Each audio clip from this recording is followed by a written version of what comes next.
My cited Urban Design LLC for not obtaining the business tax receipt and certificate of use, Your Honor. But it's not on my agenda as such, so it hasn't been properly advertised as a party violator. Madam Clerk, did you advertise Urban Design LLC as one of the parties at issue here before us today? No, we have the case in question that they have was cited to Mia Properties regarding the case numbers that was presented. But Urban Property, I'm not sure if they're the tenant Yes, we are. at the property that belongs to Mia Properties Inc. I don't have any problem with citing Urban Design LLC if they're the ones that are violating, if they don't have the business tax receipt and certificate of use, but they're not a party that is listed on the agenda. So how do you want to handle that? Maybe the city attorney can opine. Maybe the clerk can tell me. I'm not going to make any rulings as to Urban Design unless they are properly noted on the agenda. Special Magistrate, I would suggest that we table both items 22 and 23 until we can properly understand what happened with these cases. I agree. I think they both should be cited, but the only party that is before me is Mia Properties Inc. And if they were not cited and they're not here, then I can't hear the case. So I need proof that that both parties have been cited for the violation, and so we will table it until the next meeting. Inspector Daniel, do you have proof where both parties were cited? No, ma'am. I just have it for Urban Design LLC. Okay. Okay, you need to cite the owner as well. Oh, yes, Your Honor. In the meantime, to save time, and maybe it won't have to come back, I would strongly encourage Urban Design LLC, and I would ask the corporate representative who's attending, Mr. Albajur, to immediately start the process of getting a certificate of use and a business tax receipt. I'm giving you free time. I'm not fining you, and I'm encouraging you to promptly do your paperwork so that it doesn't have to come back before me, because when it comes back before me, if you haven't done the work, there will be a fine. I promise you. Okay? Very clear. We will. Sure. Okay. So you tell Christopher that I'm because of some legal technical issues, we're not able to hear the case today. But you've been warned, you've been cautioned, and now you're hearing from me that if you don't get your certificate of use and your business tax receipt by my next meeting, there will be a fine. Thank you. Clear. Okay? All right. Next case. Okay, Magistrate, that concludes everyone that was registered for the agenda. So we don't have anybody else registered. So we can start the case with case number one. You need to delete Christopher Collins. He's done.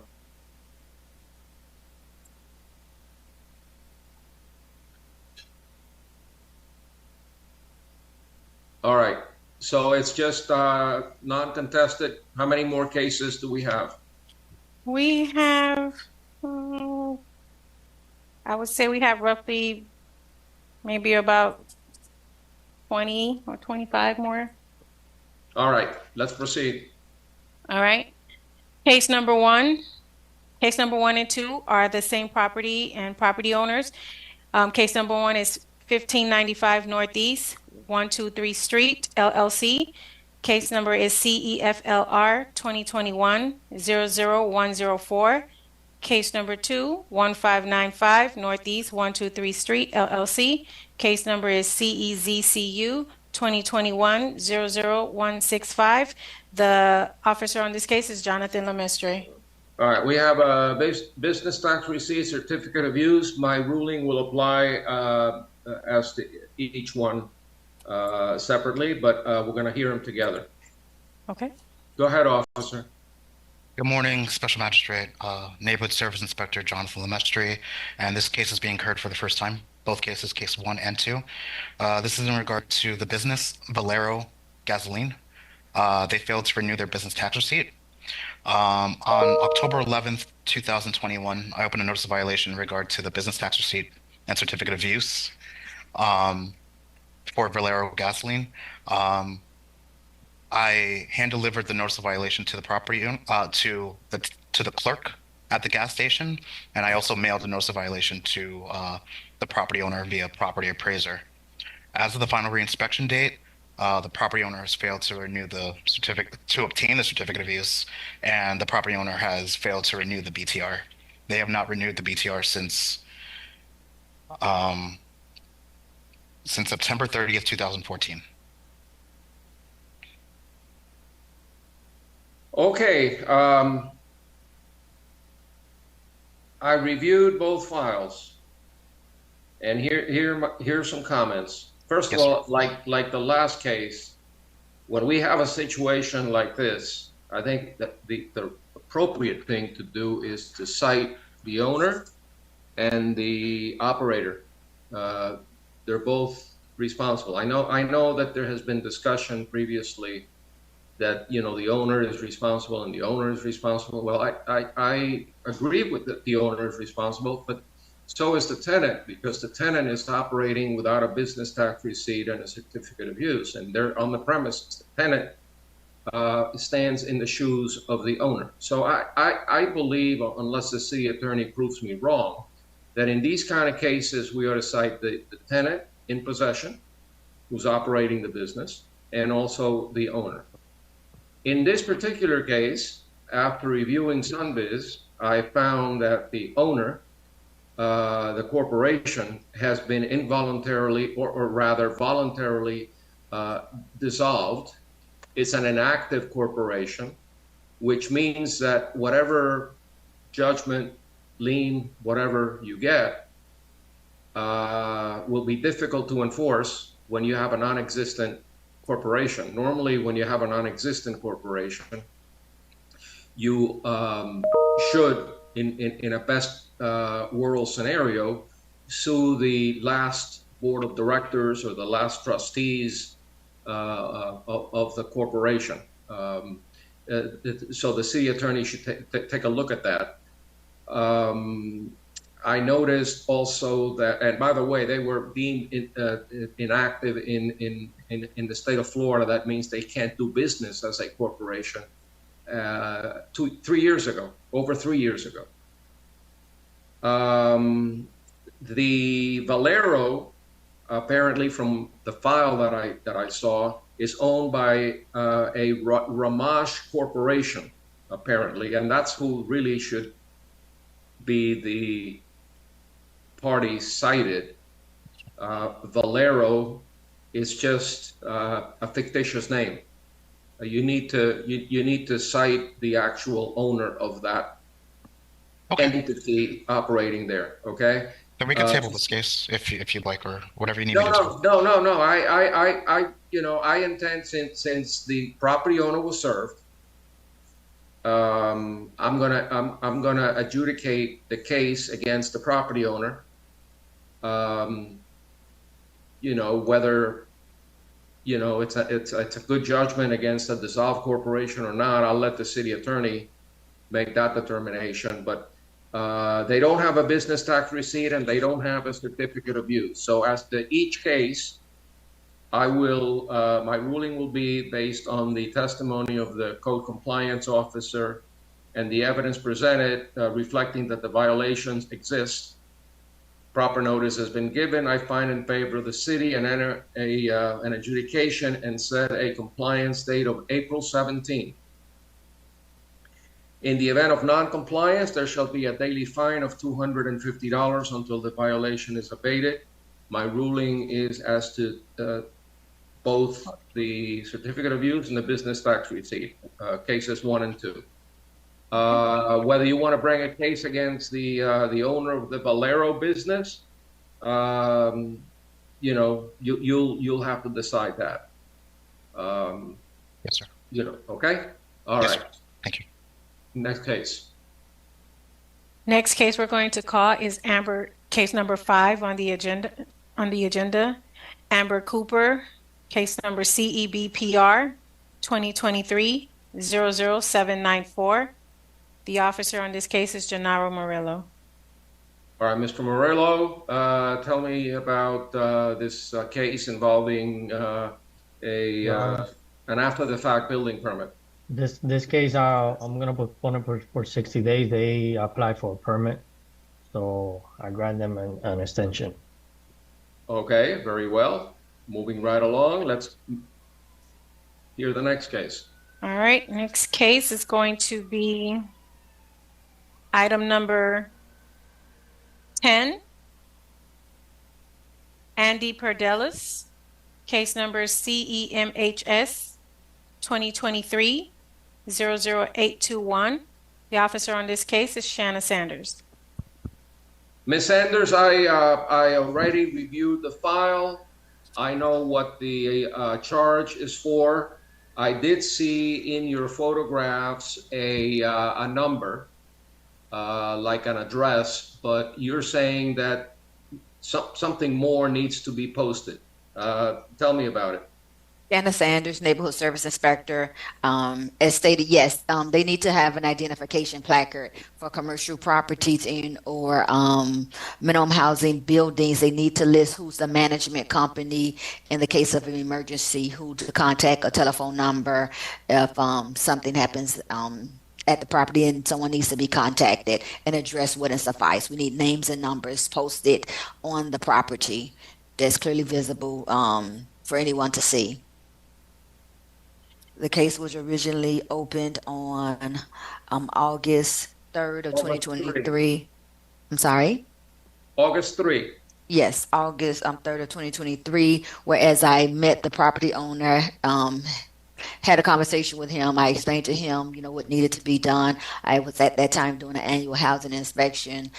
He stated that he would take care of it within by the reinspection date. The reinspection date has come and gone.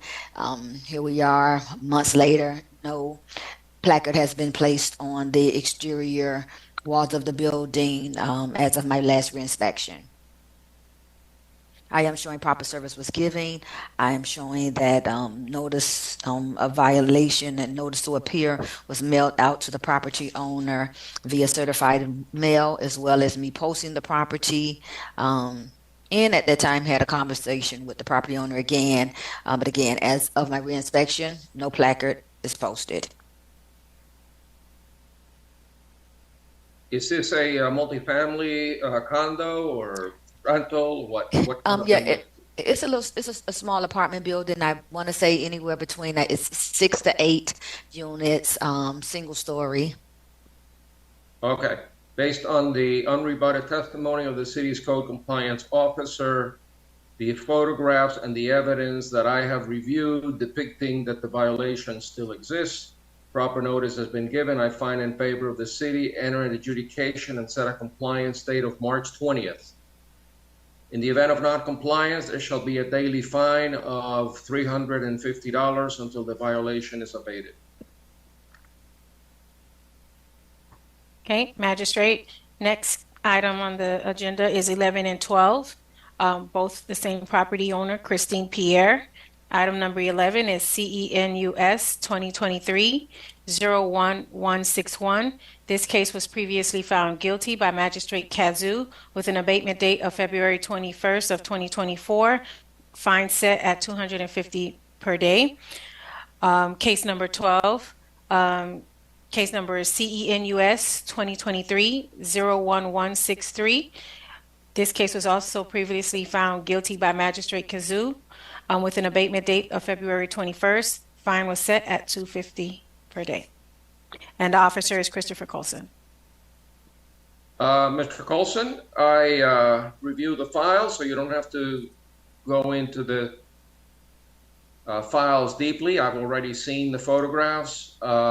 Anything new since the last hearing by the former magistrate or by Magistrate Kazoo? Good afternoon, Magistrate. And far as both cases go, there's been nothing new. The portalets toilets are still there. Um, the the storage building is still there with grass growing up in it and falling down. So nothing new has taken place on that property. No contact with anybody who owns the property either. They have not made contact with you. They have not made contact. Is this a single-family neighborhood? Yes, it is. I'm sure the neighbors are not very happy about it. No, the neighbors keep in constant contact with me is one of the officers and there's a couple of other officers that work the area. So the neighbors will reach out and say, hey, the grass might be getting a little too high every now and then if we happen to miss it, but they're not happy about it. Well, you might ask your director or others in the city what the city could do to force the removal of the items that the portables or cut the grass or some, take some other remedy that will be a lien on the property. In the meantime, I will ratify, just for the clerk, I will ratify the fines accrued to date, which were set at $250.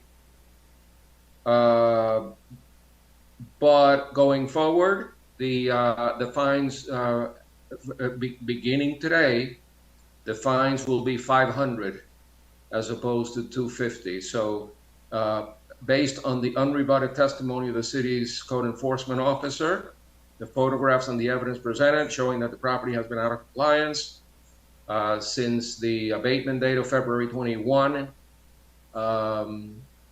I find in favor of the city hereby ratifying accrued to date in the amount of $250. Going forward, those fines will increase to $500. Plus, I find that the city is entitled to a $100 cost assessment.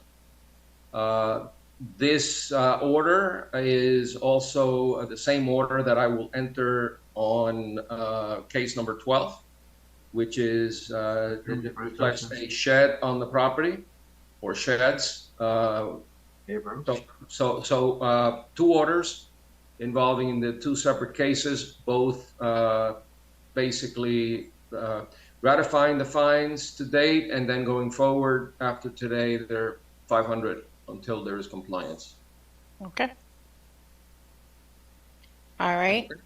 We're gonna call. Just an editorial note: the magistrate's orders need to have some teeth to it, especially when people not only violate those orders, but they don't even have the spine to show up to address the issues and have done nothing to correct the violations. The property address. Please stop any side conversations. Needs to be muted. Stop any side conversations. So I'm going to be harsh on people that do not comply with special magistrate orders. As I have in the past, I will continue to do so in the future, and I will increase fines appropriately for those that don't even bother to show up. So let's move on. All right, we have item number 13, Empire Legacy Management, case number CEBPR 2023-00801. The officer on this case is Shanna Sanders. Ms. Sanders, go right ahead. Empire. Shanna Sanders, City of North Miami, Neighborhood Service Inspector. This is for property address 65 Northwest 119th Street. I originally inspected this property, I'm showing here February 6th of 2023, whereas I spoke with a tenant at the time who had installed a driveway. They were partially installing the driveway or the approach of the property. Long story short, we have a kind of a conversation. I explained to them that a permit needed to be obtained for the driveway that was being installed. They stated that they would pass the information on to the property owner. I came back to the office, sent out an official notice of violation. I have not heard from anyone from the property since then. Other than when I'm taking pictures and they're asking what's going on, the property owner or anyone has not reached out to me regarding this notice regarding the property as a whole. I have looked on file. There are no permits or applications for the driveway since I initially opened up the violation. They have now even resurfaced the driveway or the entire front lawn with now a black asphalt or something. Before it was a concrete kind of slab there, but now it's asphalt over the entire driveway. But again, I have not had any contact with any property management or property owners from this property. As of my last reinspection, no permit applications are on file and the driveway still exists. I am showing that service was given for this hearing properly. Notice was sent out certified mail, as well as I posted the property. I posted the property on February 6th for this notice. For this hearing. All right, Ms. Sanders, what is Empire Legacy Management? What is it? Is it an LLC? Is it a corporation? Is it a fictitious name? Who owns that name? Let me take a quick look.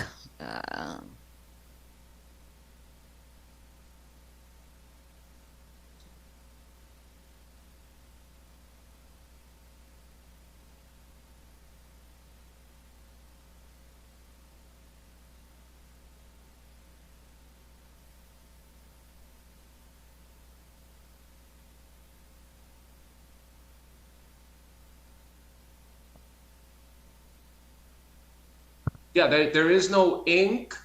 corporation or LLC associated with it, or a fictitious name associated with it. So I don't know who the real party is.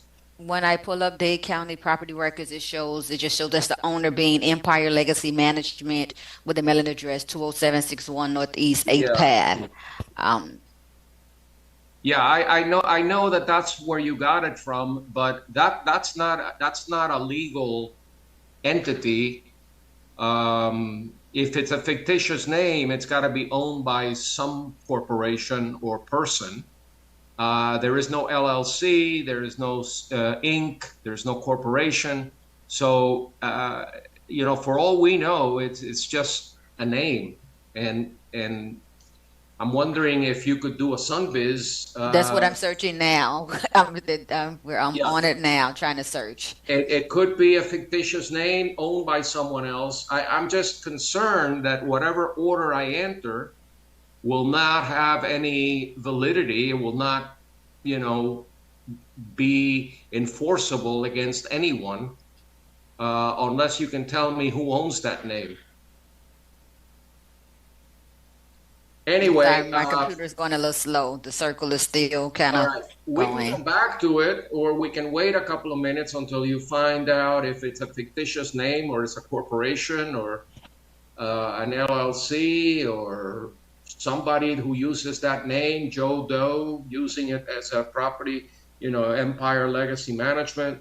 I don't know anything about the ownership based on what you're telling me. Okay, as soon as it comes up, I'll let you know. If we need to pass it, we can, and then once it comes up, I'll jump back in. Let me find out if it's a fictitious name or whether it's a corporation or an LLC registered with Sunbiz. In the meantime, let's move on to the next case. Okay, next case is item number 14. Frey, case number CELDR 2022-00009. This was previously found guilty by Magistrate Smith, and with an abatement date of March 16, the fine was set at $250 per day. The officer on this case is Shannon Sanders.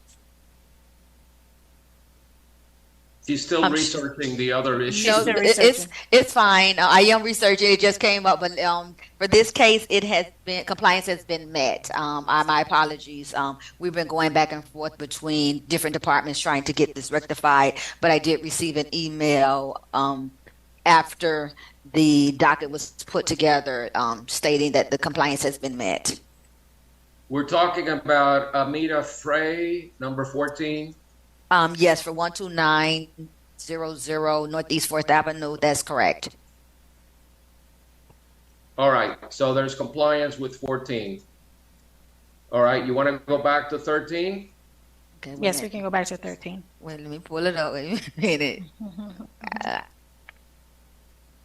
Said Empire.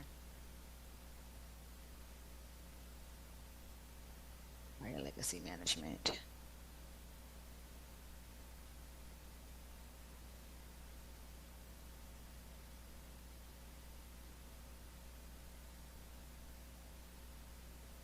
Okay, well I see Legacy Empire Management Corp. And actually that one has a North Miami address, but that shows a registered agent as Humbert Lugene at 666 Northeast 125th Street. Let's compare. Yeah, that's probably not Yeah, the same. but that says corporation that afterward it doesn't it doesn't have one in some bits that just says Empire Legacy Management. There's nothing under Empire Legacy Management? No, the only thing that comes up on Sunbiz is Empire Legacy Management Corp. But nothing just ending with management. No. How about the one with Corp is a different address? The one that with Corp is for principal address being 666 Northeast 125th Street, Suite 233. Okay. Well, you know what I'm going to do? I'm going to go ahead and enter an order against Empire Legacy Management. I don't know how effective that order will be, but somebody's using a fictitious name at that address without having registered it. So I don't know of what consequence that will be. Have you looked at fictitious names under Sunbiz?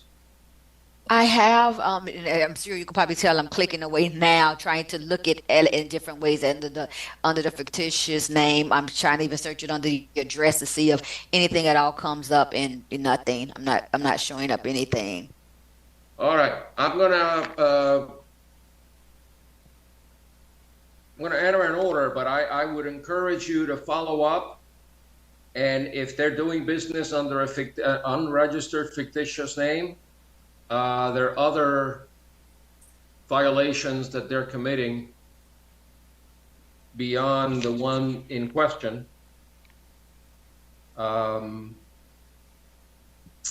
Because it's not legal to do business under a fictitious name unless you register it. So maybe if you would work with the city attorney's office on this one, I would appreciate it. Because this order may not help you very much unless you've got the right person cited. Citing a fictitious name alone is not typically going to get you anywhere. But nonetheless, I will issue an order that, based on the presentation made by the officer and the photographs of the asphalt driveway having been presented as evidence, showing that the violation exists. Notice has been given to that fictitious name at that address. I find in favor of the city entering adjudication and set a compliance date of, let's do April 17th to give you some time to research this particular issue, April 17th, 2024. In the event of non-compliance, there shall be a daily fine of $350 until the violation is abated. Thank you. Next. Okay, the next item we're going to call is item number 17 on the agenda. Ingrid Bellera, case number CERCV 2022-00240. This case was previously found guilty by Magistrate Kazoo with an abatement date of February 21st, 2024. Fine was set at $150 per day. The officer on this case is Gennaro Murillo. Mr. Murillo, I've reviewed the file. I know the facts, but tell me if there's anything new that has come up since your last report. No, Your Honor, I had a final inspection on February 21st, and there's no permit, and the RV remains in the property. This is for the address 1180 Northeast 133rd. So they have an RV on the rear of the property without a variance. All right. This is a zoning violation you issued under 29-5-1405. The magistrate Kazoo found the violator guilty on January 10th with an abatement date of February 21. This is becoming a serious problem. We've recently read in the newspapers that almost every other house in the city of Hialeah has an RV next to it because of housing issues. It is turning into a big nuisance with the high price of rentals. People are using this as a second residence, sometimes a third residence. Sometimes people have two RVs in the same property. So I think you guys need to really stay on top of it. I am going to ratify the fines that have accrued to date as set by Magistrate Kazoo, but I'm going to increase the fines to $500 effective today, and particularly in light of the non-attendance of the owner. So my ruling is that based on the unrebutted testimony of the city's code enforcement officer, the photographs and the evidence presented, that the property has been out of compliance since the abatement date of February 21, 2024. I find in favor of the city, ratify the fines accrued to date in the amount of $150, plus a cost assessment of $100, and hereafter the fines shall increase to $500. Fines shall continue to run on a daily basis until there is compliance. Okay.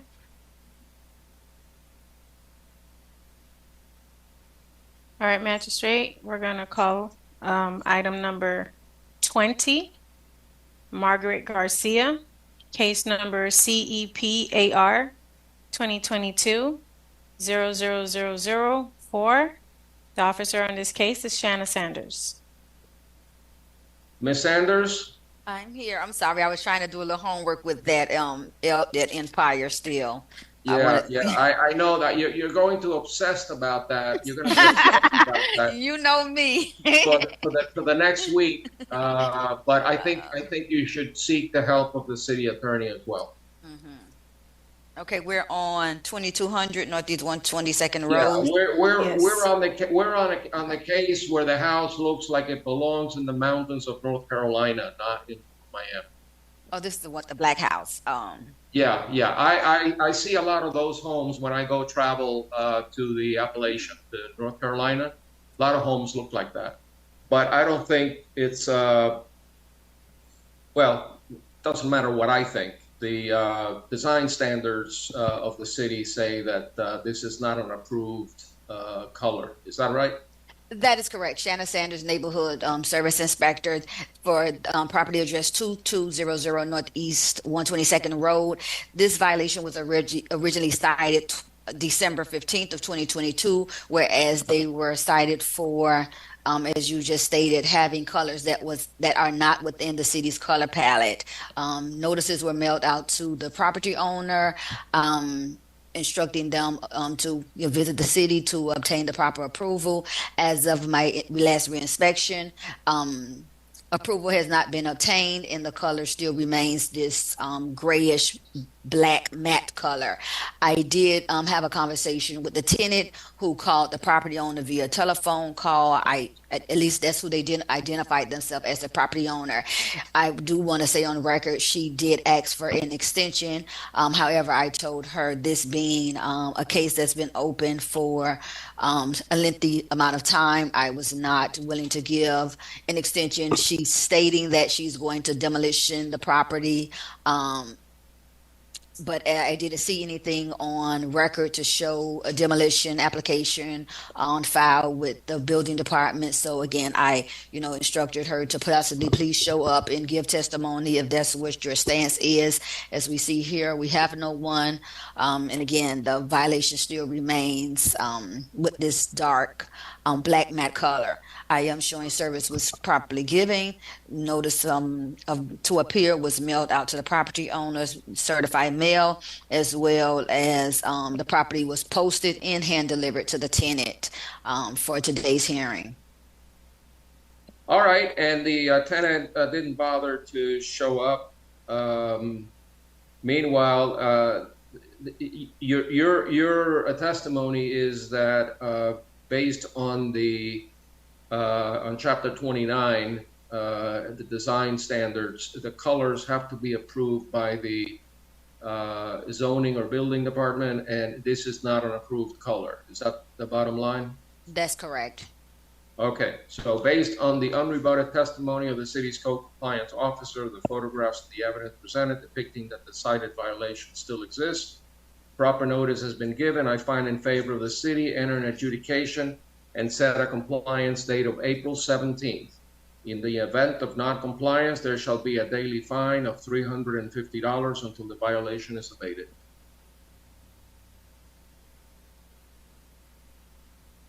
All right, we're going to move on to item number 21. Marie C. St. Till, case number CEODS 2022-00224. This was previously found guilty by Magistrate Ketzu with an abatement date of February 21, 2024. The fine was set at $500 per day. The officer on this case is Gennaro Murillo. Murillo, anything new since the case was heard by Magistrate Ketzu back in January of this year? No, Your Honor.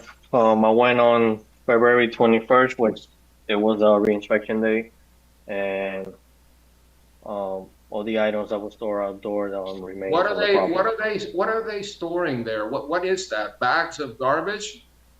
I really don't know, Your Honor. I don't know what it is. It looks like plastic, something like that. Okay, and then there's also other things. Yeah, that. What is that? Yeah, there's like a pallet. I don't know what it has, but they have like a pallet there. It's been there for more than a year. Okay, all right. So we'll make it expensive for them to keep that as a junkyard. Based on the city's code enforcement officer, the photographs and other evidence presented, that the property has been out of compliance since February 21st, 2024. I find in favor of the city and hereby ratify the fines accrued to date in the amount of $500, which is the appropriate penalty, plus $100 in cost assessment. The fine shall continue to run on a daily basis until there is compliance. Next case. All right, the next case on the agenda is item number 26. Radu Roberts Rosler and Vanessa Birnbaum Rosler. Birnbaum Rosler, case number CELSC 2022-00009. Officer in this case is Shanna Sanders. Shanna Sanders, Neighborhood Service Inspector, City of North Miami. This is a new case for property address 11445 North Bayshore Drive. This case was originally cited December 8th of 2022, whereas I noticed here in the case file, it states that mailing was mailed out to the property owner on on the 8th of December. No contact has been made to the city regarding this matter over the past year or two. It has been placed on my lap to address. I inspected the property for the first time when I received the notice to appear, whereas I observed hedges that would be impeding over into extending, a little far over from the stop sign. Whereas the city's code states, if from the corner, if you're turning in or just at the corner, it needs to have a certain amount of clearance there, as depicted in the pictures that were already seen. If you're turning the corner, you don't have a clear view of oncoming traffic. Yeah, I get it. I understand what the law requires. This is on their property, right? It's not on the swale? This is on, it would be considered private property per city code and ordinance. The swale is, it kind of is on the swale because this first 6 feet of the property is considered the swale area. I mean, I think I know Keystone and San Souci fairly well. A lot of properties don't have swale areas, or I would be best to say their swale areas kind of impede into their private property. So it's I would say yes, it is. It is the swell area, but it's along private property as well. Yeah, it is definitely, and you noted public safety. It is a life safety issue with cars speeding around the corners and children playing there. It could very easily lead to a serious accident. I'm troubled that they're not here present. This is a violation of section 29-5-1211. I'm going to adjudicate it, but because it is a life safety issue, the city may consider cutting down the shrubbery and billing the property owner for the cost of it because of the nature of the violation. Just a suggestion, I would hate to see a child get hit by a car because the driver didn't see the child due to the hedge that violates the code. So based on the unrebutted testimony of the city's code compliance officer, the photographs and the evidence presented depicting that the cited violation still exists, proper notice has been given. I find in favor of the city, enter an adjudication and set a compliance date of March 20th. In the event of non-compliance, there shall be a daily fine of $500 until the violation is abated. Thank you. Okay, next item we're going to call is item number 2728. This is for RHM Family Properties, LLC, case number CEFLR 2022-00407. Item number 28 is CEZCU 2022-00724. Both cases were previously found guilty by Magistrate Kazoo with an abatement date of February 21st. The fines were set at $150 per day. All right, I'm going to listen to both cases, and I'm going to ask the officer who's on Christopher this Coulson. Carlton. What is there anything new since the order by Magistrate Casal? Yes, it is. On these two cases, everything has been complied as of yesterday. So I couldn't remove the docket in time. So everything's been complied as of yesterday. All right, that's wonderful. I'm happy to hear that. So we're done with 27 and 28. Let's move on. The next case would be item number 29 and 30. Same property owners, Riviera Terrace Condominium. Case number for 29 is CEBPR 2022-00751. And number 30 is CEBPR 2022-00752. Both cases were previously found guilty by Magistrate Kazoo with an abatement date of February 21st. The fines for 29 was set at $500 per day, and the fines for item number 30 was set at $750 per day. Wow. She really raised her fines on those two violations. Let me just hear from the officer as to what has been done to make the necessary corrections. Officer Gennaro is on this case. Yes, Your Honor, for item 29, the property 888 Northeast 132nd. They were asked to obtain an after the fact building permit for the stucco work that was done on the building. And had a final inspection on February 21st of 2024. There has been no compliance, no permits. The notice to appear was posted on February 2nd, and it was mailed on February 5th of 2024. And I'm going to see. Why don't you read? Tell me more about 30, number 30. And number 30, same property address. They were asked to obtain permits for the renovation that was taking place inside on the lobby area. This violation was opened on November 12th of 2022.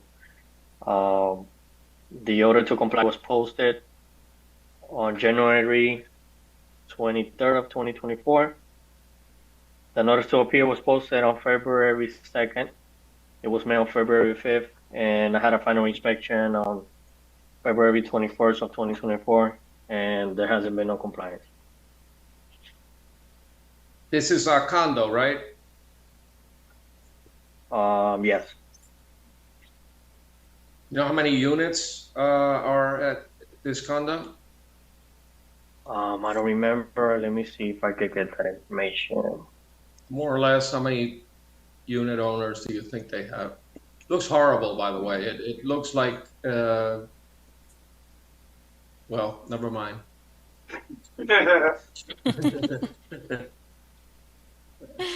Terrible. Anyway, I've seen enough.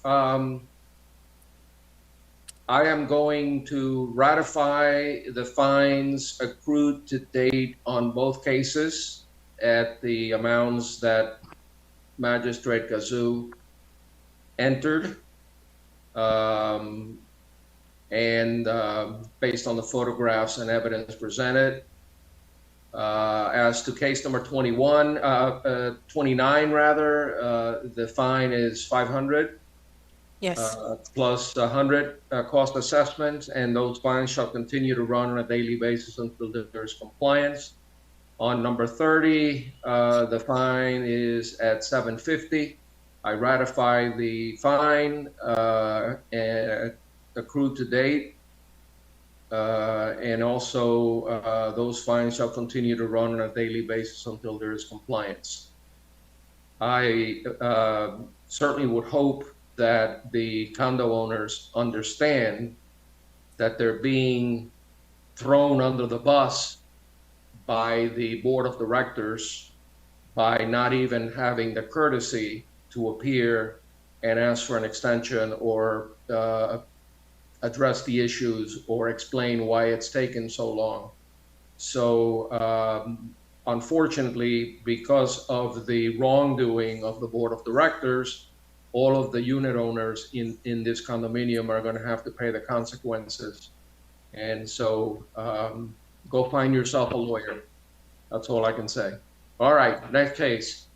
Next case we're going to call is item number 31, the White House condo. Case number is CEPOF 2022-00002. This was previously found guilty by Magistrate Smith with an abatement date of 10 days.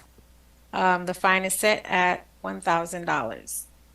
And the officer is Christopher Colson. Mr. Colson, I remember the case very well. I have seen the condition of the fence. While the pool is covered, I think it is still a life safety issue. I found that the White House condominium main is under a corporate name of Nortex LLC.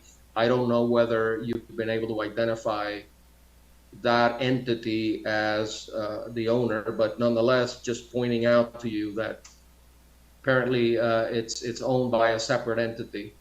I'm going to, first of all, nothing changed. Nothing changed, Your Honor.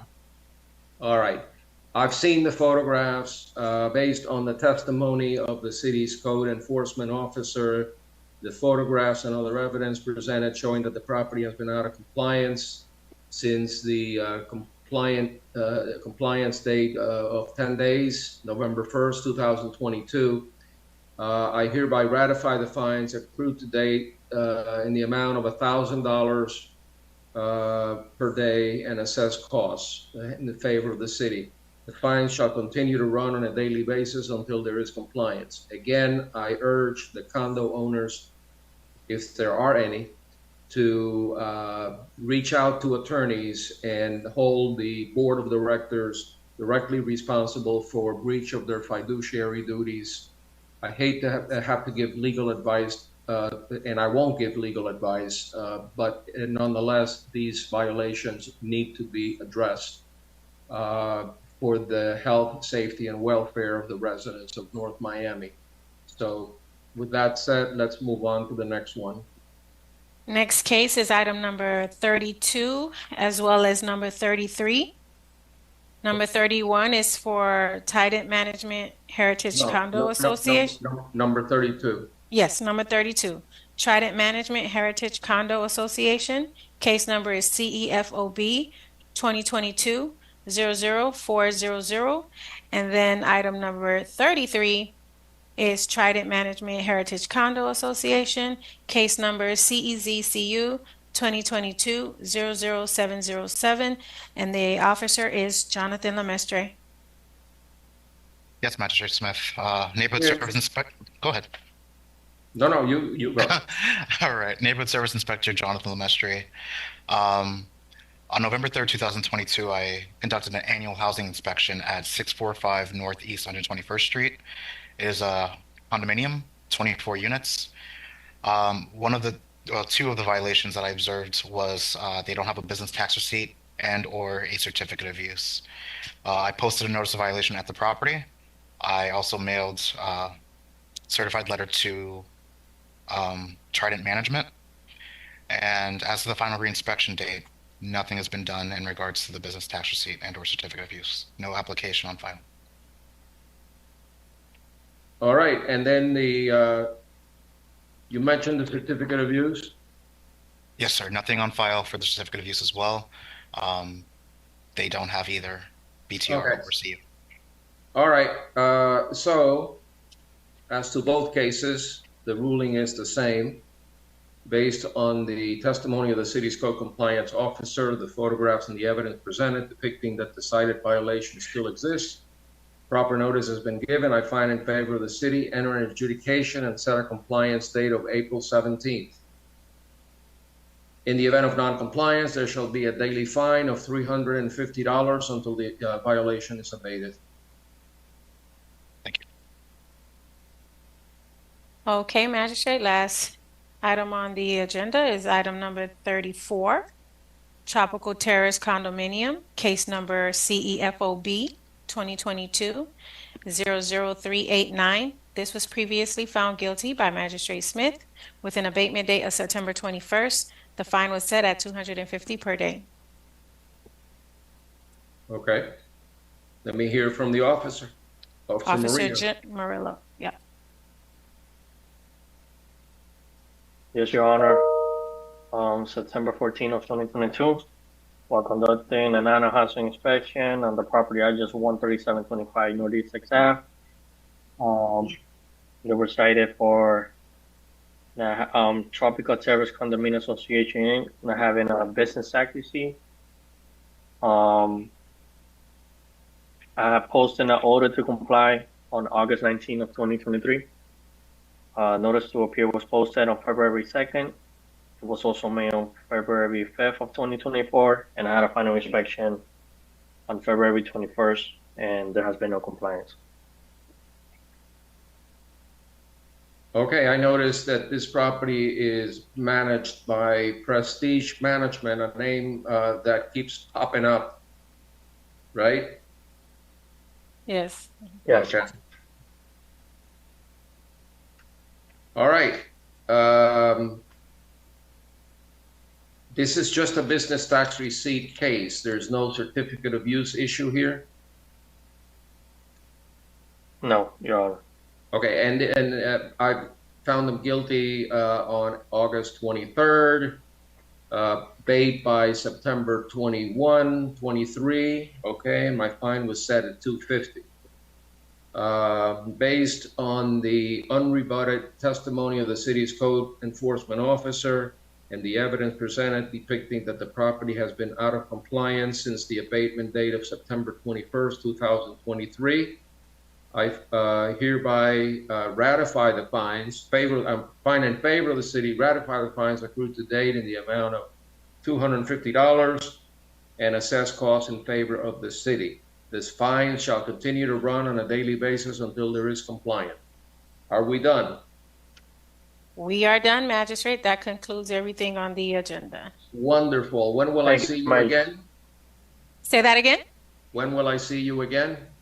You will see me on your next hearing, May 1st.